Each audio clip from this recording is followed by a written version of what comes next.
जिस तरह पाकिस्तान सुधर नहीं सकता, ठीक उसी तरह हमारे देश के कुछ डिजाइनर नेता, बुद्धिजीवी और पत्रकार भी पाकिस्तान की भक्ति में डूबे और कुछ डिजाइनर पत्रकारों ने भी ऐसी कसम खा ली है कि वो भी सुधरेंगे नहीं। कुछ ऐसे ही तथाकथित बुद्धिजीवी लोगों के सामने आज हुर्रियत कॉन्फ्रेंस के नेता सैयद अली शाह गिलानी ने भारत को लेकर एक आपत्तिजनक टिप्पणी की, लेकिन इन बुद्धिजीवियों ने उसका विरोध करने के बजाय जोर जोर से ठहाके लगाए। कोई भी देशभक्त अगर होता, भारत से प्यार करने वाला व्यक्ति होता, तो गिलानी को उसी वक्त रोक देता और अपना विरोध प्रदर्शन करता। लेकिन इन लोगों ने न सिर्फ ठहाके लगाए बल्कि गिलानी को रोकने की कोई कोशिश नहीं की। अलगाववादियों के साथ बैठकर चाय पर चर्चा करने वाले इस समूह में कांग्रेस पार्टी के नेता मणिशंकर अय्यर भी शामिल थे। सैयद अली शाह गिलानी के कमरे में हुई वो पूरी बातचीत आज हम आपको दिखाएंगे, लेकिन उससे पहले 3 अलग अलग तस्वीरों का जिक्र करना जरूरी है। ये तीनों ही तस्वीरें कश्मीर से आई हैं, जो भले ही अलग अलग जगहों की हों, लेकिन इनमें एक बहुत बड़ी समानता है, और वो समानता ये है कि इसमें अलगाववादियों से गले मिलने के लिए बेचैन होने वाले नेता और पत्रकार हैं। कांग्रेस के नेता मणिशंकर अय्यर सहित सिविल सोसाइटी के एक समूह ने कश्मीर की मौजूदा स्थिति पर चर्चा करने के लिए आज उन अलगाववादी नेताओं से मुलाकात की जिनके दिल और दिमाग में सिर्फ पाकिस्तान बसता है। इन अलगाववादियों में हुर्रियत कॉन्फ्रेंस के सैयद अली शाह गिलानी के अलावा शब्बीर शाह और मीरवाइज उमर फारूक शामिल हैं। मीरवाइज उमर फारूक और शब्बीर शाह के साथ बातचीत के दौरान कैमरे पर ज्यादा बातें रिकॉर्ड नहीं हो पाई, लेकिन जब मणिशंकर अय्यर सहित तमाम बुद्धिजीवी सैयद अली शाह गिलानी के घर पहुंचे तो कुछ ऐसा हुआ जिसकी आप कल्पना भी नहीं कर सकते। क्या आप इस बात को बर्दाश्त करेंगे कि कोई आपके सामने ये कहे कि कश्मीर में भारत का कब्जा सिर्फ फौज के दम पर है? यकीनन इस बात पर आपको गुस्सा आएगा, लेकिन जब गिलानी ने इन शब्दों का इस्तेमाल किया तो मणिशंकर अय्यर सहित तमाम लोग ठहाके लगाने लगे। मैं चाहूंगा कि सबसे पहले आप 2 मिनट 27 सेकंड का ये पूरा वीडियो देखिए, फिर आपको समझ में आ जाएगा कि कौन देश का अपना है और कौन देश का पराया है। बिहार जेल में पहली मुलाकात बिहार के बाद तो बहुत बार मिले हैं। पहली मुलाकात विनोद जी से बिहार जेल वार्ता हर दर्शन करूं बाबू। विनोद शर्मा, हिंदुस्तान टाइम्स के एडिटर। तो फौज लेकर आइए आप यहाँ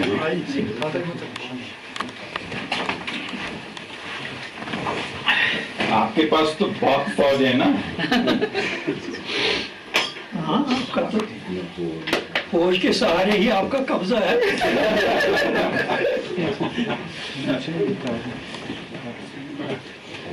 कैसी तबीयत कैसी है अभी? ठीक है। आपसे आज बहुत दिनों बाद मुलाकात हुई है, करीब साल भर हो गया। आज बहुत दिनों बाद सुनने का मौका मिलेगा, साल भर बाद। फरमाइए, क्या पैगाम लेकर आ गए हैं? हम आपके पैगाम सुनने के लिए आए हैं ताकि उस पैगाम को जहां तक पहुंचा सके हम पहुंचाएं, और फिर बीच में हम आपको बताएंगे कि नहीं, पहले आप ही बात करें। अच्छा चलिए।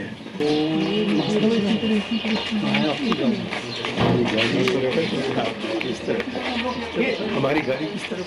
गाड़ी किधर है? गाड़ी सर ये रही है, ये आ जाए।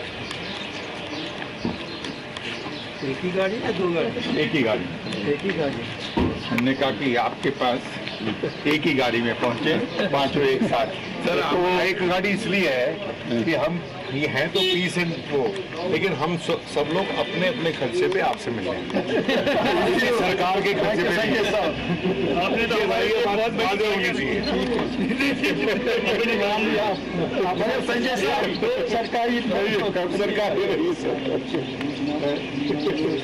और आपके जो एक साहिबजादे हैं वो हमारे बड़े दोस्त हैं, दिल्ली में है। इफ्तिकार भी, अल्ताफ भी, सबके दोस्त।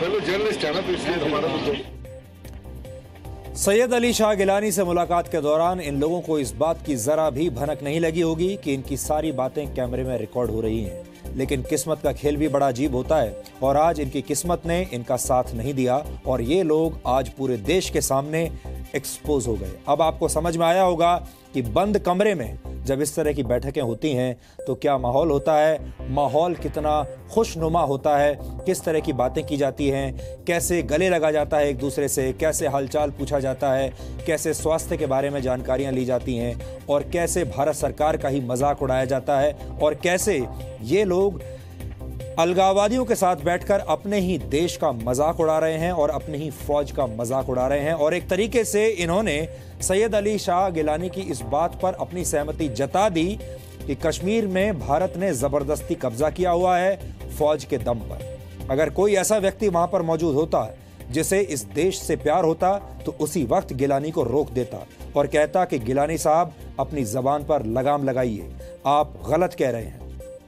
लेकिन आपने देखा जब गिलानी ने यह सब कहा तो इन लोगों का क्या रिएक्शन था, कैसे ये सब लोग तमाम लोग ठहाके लगाकर हंसने लगे। और इसका मतलब क्या होता है, अगर किसी व्यक्ति की बात पर आप विरोध ना जताएं और उस पर हंसने लगें और ठहाके लगाने लगें तो इसका मतलब ये होता है कि आप उस व्यक्ति से सहमत हैं। और इसीलिए हम कहते हैं ये हमारे देश की वो टीम है जो सेल्फ गोल करती है, ये हमारे देश की वो टीम है जो विरोधी टीम के साथ मिली हुई है।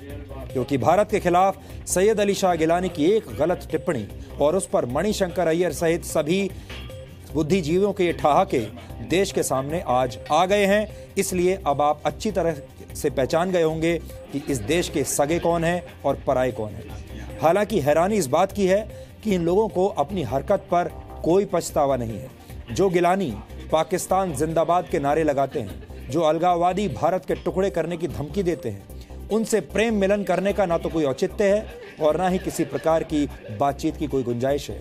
लेकिन इस वीडियो में आपने देखा होगा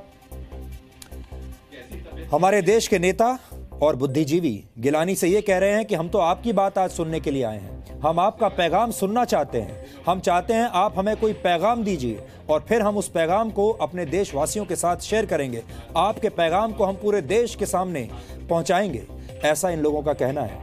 अफसोस ये है कि मणिशंकर अय्यर जैसे नेता बंद कमरे में गिलानी की बातों पर ठहाके भी लगाते हैं और बाहर आकर ये कहने से भी बिल्कुल हिचकते नहीं कि भारत कश्मीर पर तब तक कब्जा नहीं कर सकता जब तक वो कश्मीरियों का दिल नहीं जीत लेता। ये बातें सुनकर आज आपका खून खौल उठेगा। हम कान के साथ यहाँ पहुंचे हैं, जीप के साथ नहीं। हम सुनने आए हैं और सबकी बात सुनने के बाद जो हम अपने आप कहना चाहते हैं अब हमारे पब्लिक को अपने कलम के जरिए वो हम जाकर कहेंगे। और न भूलिएगा कि हम न केवल मीरवाइज साहब और सबीर शाह साहब और गिलानी साहब से मिल रहे हैं।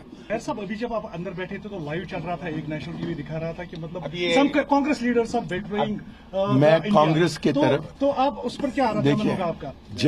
जब यशवंत जी आए किसी ने नहीं कहा कि बीजेपी के तरफ से आए चैनल से भी दिखा रहे थे। वो दिखाएं, ये तो इनका काम है। खासतौर पर हमारे दोस्त यहाँ जो खड़े हैं इनका काम है। अब इनके गले फट रहे हैं मुझको गद्दार कहकर, फटने दीजिए, मुझको कोई इतराज नहीं है।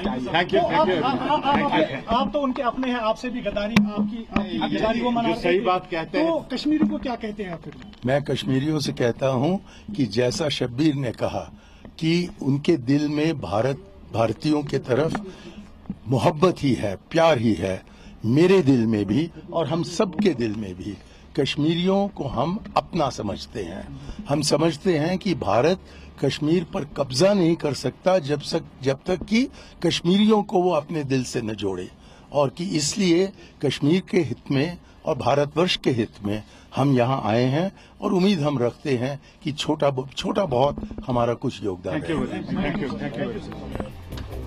तो आपने देखा मणिशंकर अय्यर अपने आप को भारत का हितैषी बता रहे हैं, कश्मीर का हितैषी बता रहे हैं और साथ ही ये भी कह रहे हैं कि भारत कश्मीर पर तब तक कब्जा नहीं कर सकता। उन्होंने कब्जा शब्द का इस्तेमाल किया। भारत कश्मीर पर तब तक कब्जा नहीं कर सकता जब तक कि वो कश्मीरियों का दिल न जीत ले। अब आप ये भी सुनिए कि जब हमारे ही देश के ऐसे डिजाइनर नेता पाकिस्तान जाते हैं तो वो वहां कैसी भाषा बोलते हैं। इन नेताओं से इनकी पार्टी कभी ये नहीं पूछती कि वो पाकिस्तान में जाकर अपने ही देश के खिलाफ बातें क्यों करते हैं। मणिशंकर की ये बातचीत हम आपको पहले भी सुनवा चुके हैं, लेकिन हम चाहते हैं कि एक बार फिर आप मणिशंकर अय्यर की वो बातचीत सुनिए जो उन्होंने पाकिस्तान में जाकर की थी।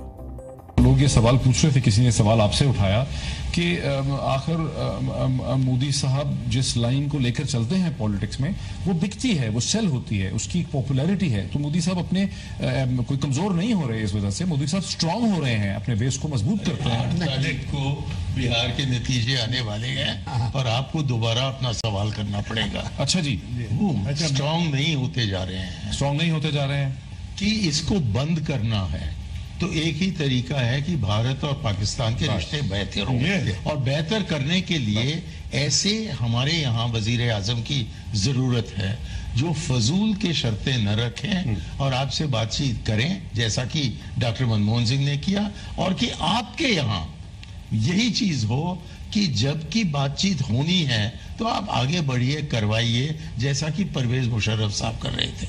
हमारे सामने एक मिसाल है कि जबकि प्रेसिडेंट मुशर्रफ जो फौज के आदमी थे और हमारे डॉक्टर मनमोहन सिंह थे, तब 3 साल जारी रही हमारी आपसी बातचीत। मणिशंकर साहब, अब जो जिस जगह पे आके खड़े हो गए हैं, स्टक हो गए हैं, अब इसमें से निकलने का क्या तरीका होगा? हमें ले आइए, इनको हटाइए। अच्छा, तो इनको तो आप ही हटा सकते नहीं है, तो इनको तो आप ही हटा सकते हैं। हाँ, हम हटाएंगे, लेकिन तब तक जरा आपको भी इंतजार करना होगा। हमें ले आइए, इनको हटाइए।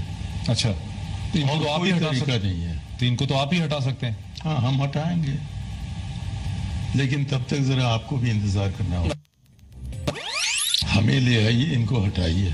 अच्छा, तो इनको तो आप ही हटा सकते नहीं है, तो इनको तो आप ही हटा सकते हैं। हाँ, हम हटाएंगे, लेकिन तब तक जरा आपको भी इंतजार करना होगा।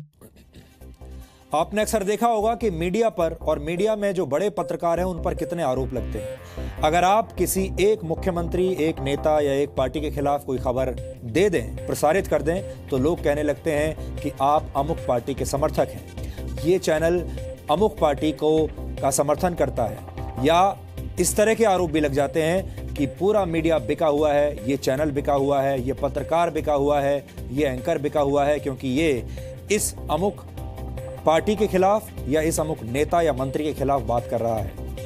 कितने आरोप लगते हैं। लेकिन आपने कभी नोट किया, मीडिया पर तो इतने आरोप लग जाते हैं, लेकिन कोई भी देश के ऐसे डिजाइनर नेताओं से ये नहीं पूछता कि वो अलगाववादियों से कैसे मिले हुए हैं, वो देश विरोधी ताकतों का पक्ष क्यों लेते हैं, किस लालच के तहत वो इन लोगों का पक्ष ले रहे हैं, ऐसी कौन सी मजबूरी है जिसके तहत वो ये पक्ष ले रहे हैं। और कोई भी इन पर आरोप नहीं लगाता कि ये लोग बिके हुए हैं, ये बिक चुके हैं।